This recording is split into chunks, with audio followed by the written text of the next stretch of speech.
Welcome everyone, and thank you so much for clicking on this video. Today, I am going to share with you one of the most inspiring, emotional, and powerful life stories of our time. This is not just the story of a man.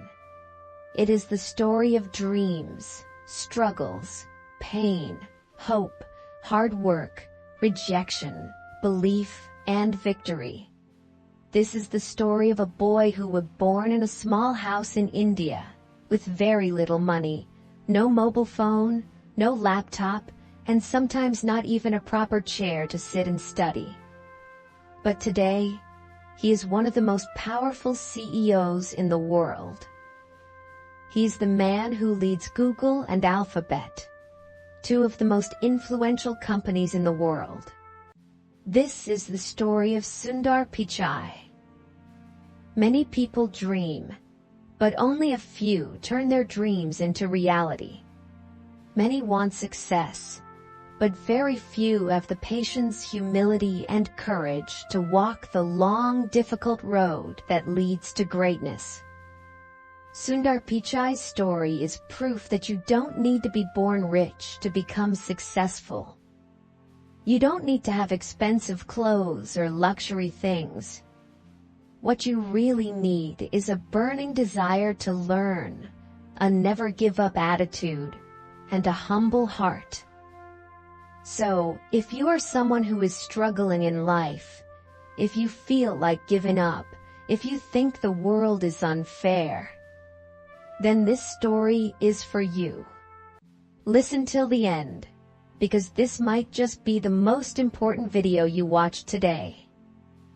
This is not just a biography. This is a guide, a lesson, a light for anyone who is walking through the dark.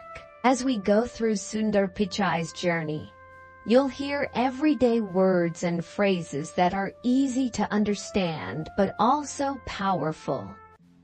You'll learn how to describe challenges, success, and motivation, all in simple English.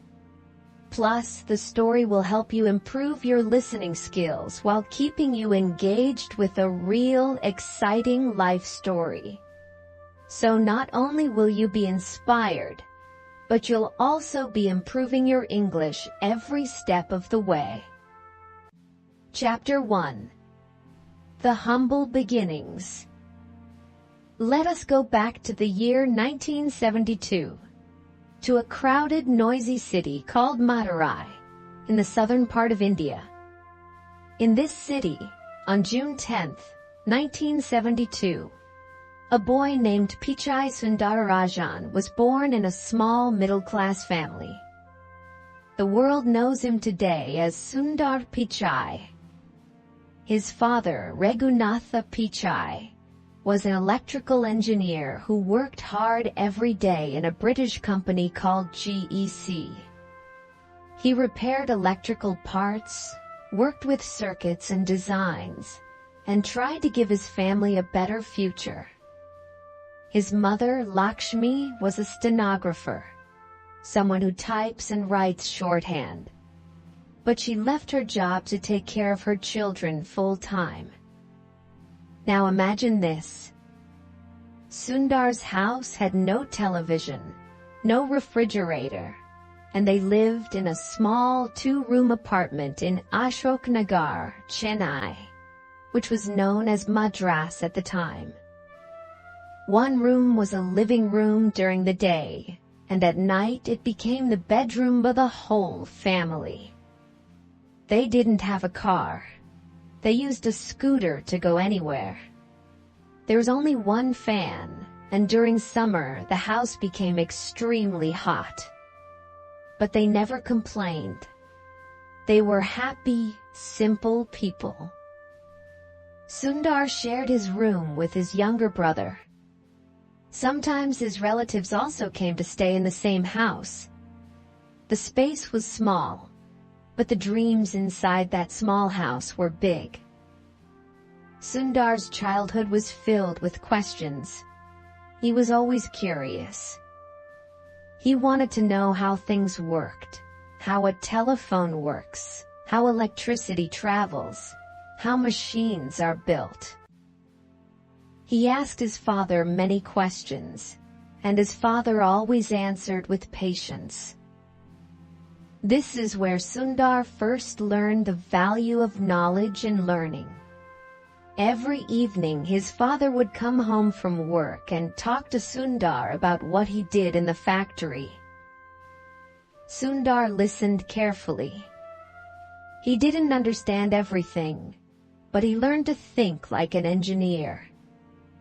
He learned that behind every great thing in a world, there is hard work, discipline, and design. Now listen to this powerful part. They got a telephone at home only when Sundar was 12 years old. It was a simple rotary phone. You had to turn the dial to call someone. And here's something very surprising. Sundar had a photographic memory. He could remember every single phone number he dialed, even after calling it once. That was the first moment when his family realized Sundar is special. Even though he was very intelligent, Sundar was never proud or arrogant. He was quiet, polite, and shy. He was the kind of boy who sat in the back of the class but always scored the highest marks. He studied in Jawahar Vidyalaya, a school that was not fancy or elite, but it had good teachers. Sundar loved maths and science. He liked solving problems. He was not someone who learned only to pass exams. He learned because he enjoyed learning. Now you may ask, did he have tuition? Expensive books? No. He studied with what he had. He borrowed books from others. He worked harder than most students. And he never wasted time. When he grew older, he studied at a school called Vanavani, inside the IIT Madras campus. He saw brilliant students and professors there, and he started dreaming. One day, I want to go to a big college too. But dreams are not enough. Dreams must be followed by effort. After years of hard work and sleepless nights, Sundar Pichai finally made his parents proud by getting admission to IIT Kharagpur, one of the top engineering colleges in India. This was a big moment, not just for him, but for his entire family. Imagine this, a young boy, shy and humble, coming from a small house with no air conditioner, no computer, and very little money, now walking into one of the most respected colleges in the country. It was a new world for him. Big classrooms, brilliant minds, competitive students, and highly experienced professors. But here's something you should know. Even though he got in, life did not become easy. In fact, it became even tougher. Sundar chose to study metallurgical engineering, the study of metals, materials, and how they work in industries. Now you may ask, why metallurgy? Why not computer science? The truth is, Sundar was not from a rich family. He didn't know much about computers at that time. In fact, during his early IIT days, he had never even touched a real computer. But he was curious. He listened. He observed.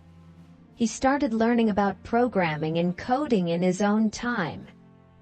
He read books that others ignored. He would sit in the computer labs for hours, watching how things worked. At IIT, he met students who came from big cities, rich families, and modern schools. They had better clothes, more confidence, and strong English. Sundar, in comparison, was soft-spoken, and his English was still developing. Did he feel small? Yes. Did he give up? Never. He didn't speak much, But he listened more than anyone. He was not loud, but his thoughts were sharp. He didn't try to compete with others. He tried to compete with himself. Sundar worked silently. While others were wasting time partying, Sundar was reading books, solving problems, and thinking deeply. He never tried to show off. He was focused on one thing: growth. His professors noticed his talent.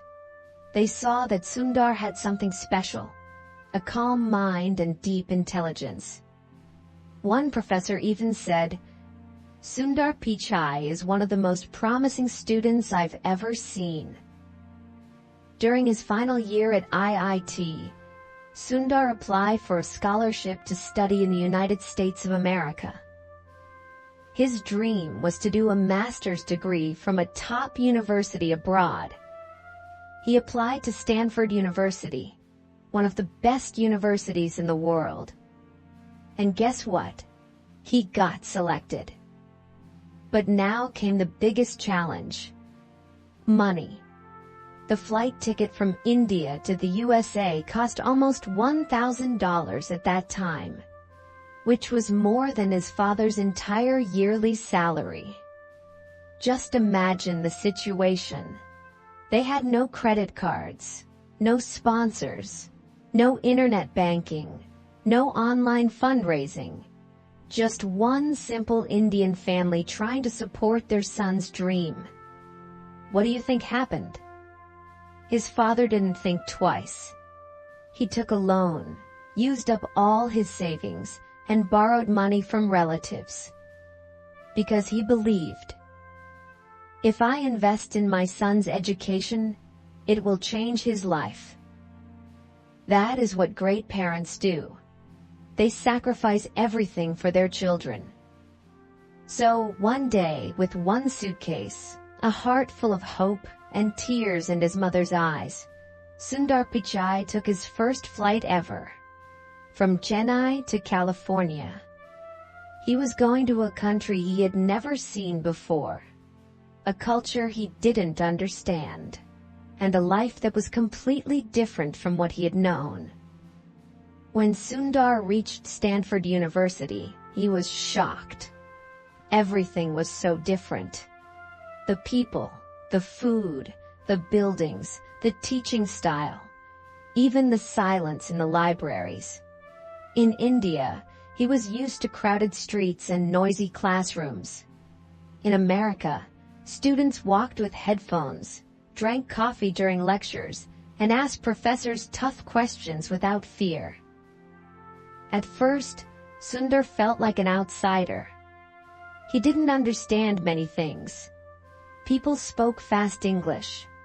He missed Indian food. He missed his family. He missed home.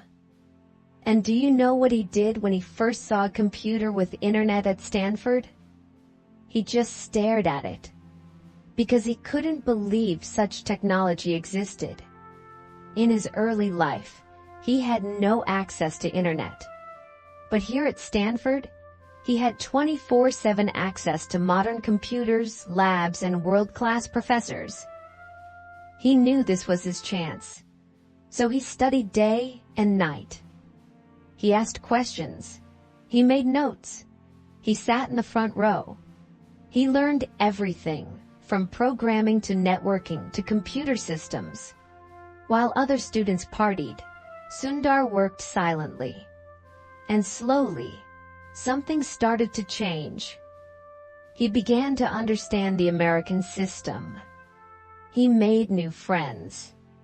His English became better. His confidence grew. And he never forgot who he was or where he came from. Even when he had very little money, Sundar would save his small student stipend carefully. Once, he couldn't buy a backpack he liked because it was too expensive. So he waited, worked part-time, and bought it later. Because he knew every dollar counted. After completing his master's in material sciences and engineering from Stanford, Sundar had many options. He could have gone back to India. He could have joined a regular company. But he wanted to go higher. He wanted to work in Silicon Valley, the place where all tech legends live and work. Apple, Microsoft, Google, Intel, Facebook, all are born there. But getting a job in Silicon Valley was not easy. Sundar worked for a few companies first. He joined Applied Materials. Then he went on to do an MBA from Wharton School at the University of Pennsylvania. At Wharton, he was named a Siebel Scholar and a Palmer Scholar, titles given to the top students of the class. Now imagine this. A boy who didn't have a phone till he was 12, now standing in classrooms where future billionaires and CEOs studied. And still, he stayed humble. This is what made Sundar different. He never forgot his roots. Sundar Pichai was now standing at the doors of the most powerful companies in Silicon Valley. His qualifications were excellent. Masters in Engineering from Stanford. MBA from Wharton with top honors. Real work experience at companies like Applied Materials and McKinsey. But there was one thing he had in his heart that others didn't. Hunger. A hunger to build, to learn, and to create something useful for the world. It was the year 2004, and Sundar had just applied for a job at a growing tech company called Google. At that time, Google was already known for its search engine, but it wasn't as huge as it is today. They had fewer products, fewer employees, and fewer offices.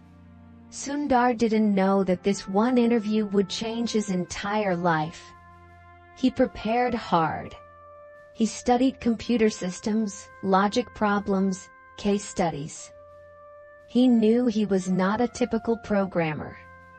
But what he had was clarity, strategy, and the ability to understand what users need. On the day of the interview, he entered Google's office, which was not very flashy at that time. He was calm, focused. They gave him technical problems. He solved them logically. They asked him product questions. He gave unique insights. They asked him, "What would you improve about Google?" He said, "Let's make the homepage simpler. Let's build tools around the search engine. Let's think beyond." He didn't say what they wanted to hear. He said what he truly believed. And that impressed everyone.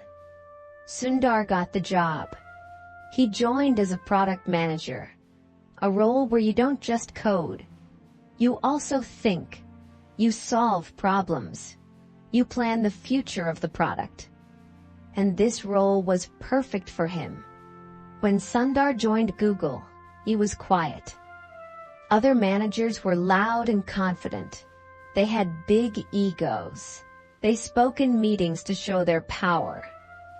Sundar, he spoke only when needed. But when he did, people listened. He was given a simple job. Work on Google's search toolbar. The small bar that lets you search Google from your browser without opening the main page. It was not a glamorous job. No one thought it was important. But Sundar saw the future. He realized that if people used Google directly from their browser, they would stop using other search engines. Google would become faster, easier, and more natural. So he worked day and night to make the toolbar better. He studied how users searched, how fast the results came, and what made the experience smooth. He focused on user behavior, what people really wanted, not just what engineers wanted to build. He improved the toolbar until it became a major reason for Google's early success. As Sundar was working, he saw a big problem. Most people were using Microsoft's Internet Explorer or Mozilla Firefox to browse the internet. But those browsers were slow, clunky, and full of bugs. He thought, why not build our own browser? This was a huge risk. Google was a search company, not a browser company. Building a browser would take years, and many senior leaders said it was a bad idea. But Sundar believed in speed, simplicity, and control. He said, if we control the browser, we can improve the full user experience. And if we don't build it, someone else will. Still, no one was ready to fund his idea. So what did he do? He kept pushing. He made presentations. He showed prototypes. He convinced one team member at a time. He created a small team and started building in secret. Finally, Larry Page, Google's co-founder, believed in him and said, let's go for it. That project became Google Chrome. When Chrome launched in 2008, it was clean, fast, and easy to use. People loved it. Within a few years, Google Chrome became the #1 browser in the world. And this one product made Sundar Pichai a rising star inside Google. Why? Because he had a clear vision. He built a strong team. He took a huge risk. And most importantly, he put the user first. He didn't build Chrome to become famous. He built it to solve a real problem. And that's what true leaders do. After Chrome, Sundar didn't stop.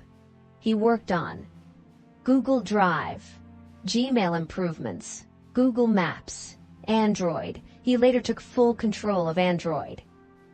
Every time, he led his team with humility. He was not bossy. He listened to others. He allowed people to disagree. He created a culture of respect. His colleagues said, Sundar makes you feel smart, even if he's the smartest guy in the room. He was not a micromanager. He gave people space. But he always asked one question. How does this help the user?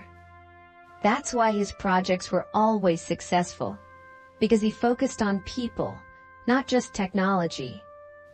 It was August 10th, 2015. A normal Monday. Sundar walked into the office like always. But this time, something big happened. Larry Page and Sergey Brin, the founders of Google, announced that Sundar Pichai would become the new CEO of Google. The whole tech world was surprised. But people inside Google were not. They knew this day would come. Because Sundar was not just an engineer.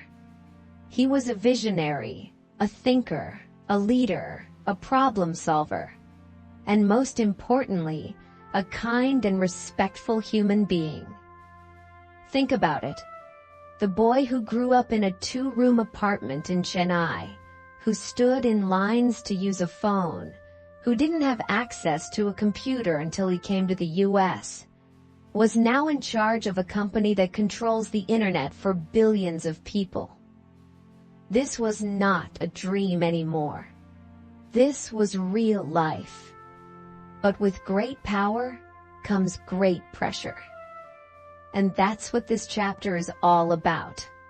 Sundar walked into the office on his first day as CEO without bodyguards, without shouting, without a dramatic press conference. No big speech, no loud words, just a warm smile, a quiet presence, a confident walk. He stepped into a room full of Google's top executives. He didn't start by talking about profits or numbers.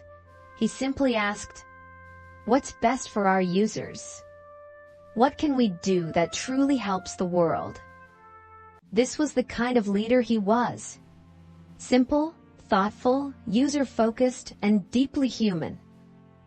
Being CEO of Google is not like running a small company. It's more like being a global leader. Why? Because Google touches billions of lives daily through search, YouTube, Gmail, Maps, Android. Millions of businesses through advertising and cloud services. Governments and schools through data, privacy, regulations. Every single decision Sundar made would be seen, judged, and discussed globally. If he made a mistake, it would be on the news. If he fired someone, it would trend on social media. If he launched a new product, the entire tech world would analyze it. So, how did he handle that kind of pressure? Calmly, softly, powerfully. He didn't panic. He didn't play politics. He didn't attack critics. He did what he always did. He listened, thought deeply, and then spoke with clarity. Soon after Sundar became CEO of Google, another huge change happened. Google's co-founders, Larry Page and Sergey Brin, decided to step back and create a new parent company called Alphabet Inc. This was the holding company that would own Google, YouTube, DeepMind, Waymo, self-driving cars, and other ambitious projects. Guess what? In December 2019, Sundar Pichai was made the CEO of Alphabet too. Yes, now Sundar was not just responsible for Google, he was responsible for YouTube, Google Cloud, Google Search, self-driving cars, Waymo, artificial intelligence, DeepMind, and many other futuristic projects. It was like being the captain of 10 massive ships at once, each with its own engine, team, and mission. Still, he didn't panic. He led with strategy, with listening, with balance. Being a tech CEO means you're not only dealing with engineers and products, you're also dealing with governments, courts, activists, the public, and politics. Here are some of the major storms Sundar faced and how he handled them. The U.S. Congress hearings, 2018. In 2018, Sundar Pichai was called to testify before the United States Congress. Why? Because lawmakers were worried about user data privacy, political bias in search results, monopoly concerns, whether Google was too powerful. It was a tense moment. Powerful politicians were sitting across from him. Cameras were rolling live. Every word he said could become global news. But Sundar sat calmly. He explained Google's technology in simple words. He made complex systems sound human and understandable. He repeated one message. We do not manually control search results. We use algorithms, and our focus is to provide the most relevant results. He didn't argue. He didn't lose his cool. He simply educated. This moment proved something powerful to the world. Sundar Pichai was not just a tech expert. He was a communicator, a global leader, and a voice of reason in a chaotic world. The employee protests. Even inside Google, not everything was perfect. Employees protested certain military contracts. Some were upset about pay differences and lack of diversity. There were tensions around how AI should be used ethically. Sundar didn't run from these problems. He did town halls, where employees could ask tough questions directly. He listened, he responded, he made changes. He didn't try to be a boss. He tried to be a listener, a bridge, and a problem solver. While all this was happening, Sundar didn't stop focusing on innovation. Under his leadership, Google invested deeply in artificial intelligence, using it for translation, health, maps, search, and more. Google Cloud became a major business, helping companies around the world manage data and grow. Android kept improving, becoming the most used mobile system in the world. Google Pixel phones were launched and improved. He was not just maintaining old products. He was creating the future. With so much power, it's easy to forget where you came from. But Sundar didn't. Even today, he talks to students from India and around the world. He gives speeches encouraging kids from small towns to dream big. He reminds people that humility, kindness, and curiosity are more important than degrees or titles. In one interview, he said, "Success comes not from where you start, but from how far you're willing to go." This is who he has become. A man who leads billions, influences world decisions, and still lives by simple values. Many people think CEOs are always working, but Sundar knows the truth. Real success includes balance. He is not just a CEO, he is a father, a husband, a friend, a reader, a quiet observer of life. Family life. Sundar is married to Anjali Pichai, the same girl who supported him during college in India when he didn't have money to make phone calls. They have 2 children, and he makes time to be with them, no matter how busy he is. Personal habits. He starts his mornings with tea and a newspaper. He likes to walk and think deeply. He reads books about technology, history, psychology, and human behavior. He doesn't chase luxury. He chases clarity. Hobbies. He enjoys cricket, watching sports, and sometimes even cooking simple Indian dishes with his wife. Friends say, "He is the same Sundar we knew in college. He hasn't changed. He's still humble, still quiet, and still full of ideas." One of the most inspiring things about Sundar is this. He never tries to show off. He wears simple clothes. He speaks softly. He doesn't talk about money or fame. He talks about ideas, innovation, and how to make people's lives better. This is rare in today's world. Most people want attention. Sundar wants impact. In one interview, someone asked, "Why don't you act like other billionaires? You live so simply." He smiled and said, "My goal was never to be rich. My goal was to be useful." Powerful, isn't it? Today, Sundar Pichai is respected all over the world. He has been listed in Time magazine's 100 most influential people multiple times.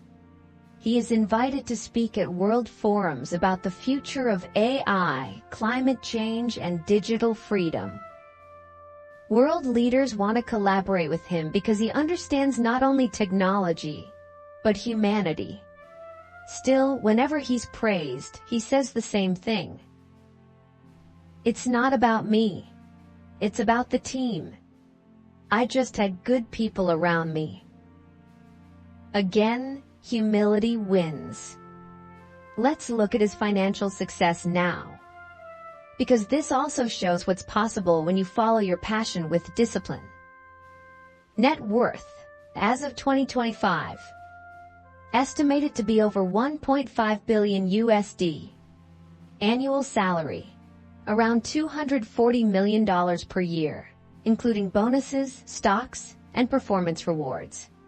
Homes, a beautiful, eco-friendly house in Los Altos Hills, California, surrounded by nature. No gold statues. 100 cars. Just peace, books, trees, and family. Cars, Tesla Model S, BMW 7 Series, Range Rover, but he rarely shows off. Lifestyle, focused on privacy, peace, and personal growth. Still drinks cutting chai, tea when he visits India. Still reads Tamil newspapers when he gets time. These are some of Sundar's most powerful and unforgettable quotes. Read them, feel them, live them. Wear your failures as a badge of honor. Failure doesn't mean you are weak. It means you are growing. A person who is happy is not because everything is right in his life. He is happy because his attitude towards everything in his life is right. Attitude is everything. As a leader, it is important to not just see your own success, but focus on the success of others. Leadership is about lifting others. Be impatient to learn, but be patient to apply what you learn. Learn fast, apply slow and wisely. It is important to follow your dreams and heart. Do something that excites you. Passion is the fuel. Let's end this powerful journey with timeless lessons from Sundar's life. These are not just words. These are rules to live by if you want to rise from nothing to everything. 1. Your background does not define your future. Sundar came from a simple Indian family. He had no phone, no car, no money to study abroad. But he had dreams. Where you start doesn't matter. Where you're going, that's what counts. 2. Be curious like a child, always learning. He loved learning. Even as CEO, he reads every day. He listens to others. He upgrades his thinking. Stop scrolling. Start growing. Replace gossip with growth. Replace fear with learning. 3. Stay humble even when you rise. Sundar never became arrogant. He stayed soft-spoken, polite, grounded. Real strength is quiet. Real greatness whispers. 4. Choose kindness over ego. Even when attacked, he never hit back. He used truth, not anger. Calm, not chaos. Be kind, even when it's hard. 5. Success is not just about money. It's about usefulness. Sundar's goal was never luxury. His goal was to make a difference. And he did. Don't chase money. Chase meaning. 6. Believe in your own journey. He could have given up many times. When he was poor, when he was rejected, when people doubted him. But he believed. He kept going. Even if no one believes in you, you believe in you. Sundar Pichai's story is not just the journey of a tech leader. It's the journey of a human soul who started with nothing and built an empire with honesty, humility, and heart. Let his story remind you. You don't need to be born rich. You don't need to speak perfect English. You don't need connections. You need just one thing. A burning fire inside you to learn, to grow, and to never stop. No matter how hard life gets. If this story inspired you, if Sundar Pichai's life touched your heart, if you feel more motivated today, if you believe you too can rise, then subscribe to our channel to learn something new every single day.